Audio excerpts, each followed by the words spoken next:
מאושר זה, קיבלתי לייק, קיבלתי אישור. היום אנשים מחפשים לייקים, למה? קיבלתי אישור, העליתי סרטון, עשו לי לייק. מה זה עשו לי לייק? מאשרים את הסרטון שהעליתי, מצא חן בעיניהם. אדם מעלה איזה פוסט, מחפש שיעשו לו לייקים. למה? דור הלייקים. דור הלייקים, מה? תאשרו. תאשרו שקיבלתם, תאשרו שאתם שנהנתם מהתוכן. אדם מאושר זה אדם שיש לו, או שיש לו אישור. מה זה אישור? שכאילו עושה וי, אני מרוצה מהחיים. טוב לי בחיים. ואת זה כולם מחפשים. אומר הרב, אתה רוצה להיות מאושר? זה רק אם יהיה לך ביטחון בקדוש ברוך הוא.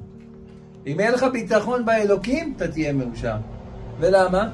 כי בלי זה, מה יקרה? כל דבר קטן יעצבן אותך.